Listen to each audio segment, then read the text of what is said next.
പലരും ചോദിക്കുന്നൊരു വിഷയമാണ് പാസ്പോർട്ട് അതല്ലെങ്കിൽ നമ്മുടെ പേഴ്സണൽ ആയിട്ടുള്ള വാല്യുബിൾ ഡോക്യുമെൻറ്റ്സ് ഇതൊക്കെ നമ്മുടെ കമ്പനിക്ക് അത് തടഞ്ഞു വെക്കാനും അത് അവരുടെ കസ്റ്റഡിയിൽ വെക്കാനുമായിട്ടുള്ള റൈറ്റ് ഉണ്ടോ എന്നുള്ളതാണ്. ആദ്യമേ തന്നെ പറയട്ടെ, ഇതെല്ലാം നമ്മുടെ പേഴ്സണൽ ഡോക്യുമെൻ്റ് ആണ്. അതൊരു പബ്ലിക് ഡോക്യുമെൻ്റ് അല്ല. അത് പ്രൊഡ്യൂസ് ചെയ്ത് തിരിച്ചു കിട്ടേണ്ടത് നമ്മുടെ ഉത്തരവാദിത്തമാണ്. ഇപ്പം പാസ്പോർട്ട് ഒരു കമ്പനി വിസ സ്റ്റാമ്പ് ചെയ്ത് കഴിഞ്ഞാൽ ആ കമ്പനി ആ പാസ്പോർട്ട് അവർക്ക് തിരിച്ചു കൊടുക്കണം, എംപ്ലോയിക്ക് തിരിച്ചു കൊടുക്കണം. അതുപോലെ തന്നെ നമ്മുടെ ഡിഗ്രി സർട്ടിഫിക്കറ്റ്സ് അല്ലെങ്കിൽ PG സർട്ടിഫിക്കറ്റ്സ് അതല്ലെങ്കിൽ മാരേജ് സർട്ടിഫിക്കറ്റ് എന്ത് ആവശ്യത്തിന് വേണ്ടി കൊടുക്കുന്ന ഒറിജിനലായിട്ട് നമ്മളെ ബാധിക്കുന്ന സർട്ടിഫിക്കറ്റ്സ് എല്ലാം തന്നെ തിരിച്ച് നമുക്ക് തന്നെ തരേണ്ടത് ഉത്തരവാദിത്തം കമ്പനിയുടെയാണ്.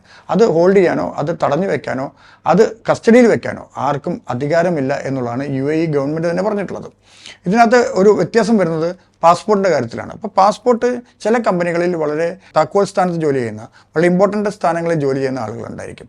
അത്തരം ആളുകളെ സംബന്ധിച്ച് അവരുടെ പാസ്പോർട്ട് ഇപ്പം അക്കൗണ്ടൻറ്റും അതല്ലെങ്കിൽ ക്യാഷ് കൈകാര്യം ചെയ്യുന്ന ആൾ, ഇത്തരം ആളുകളുടെ പാസ്പോർട്ട് തടഞ്ഞു വെക്കുകയല്ല, അവരുടെ പാസ്പോർട്ട് ഒരു സെക്യൂരിറ്റിക്കായിട്ട് കമ്പനിക്ക് വെക്കാമെങ്കിൽ കൂടി ഏത് നിമിഷവും അയാൾ ആവശ്യപ്പെട്ട് കഴിഞ്ഞാൽ ആ പാസ്പോർട്ട് കൊടുക്കാം. അപ്പോൾ അപ്പോൺ റിക്വസ്റ്റ് ആ പാസ്പോർട്ട് കൊടുത്തിരിക്കണം എന്നുള്ളതാണ് നിയമം.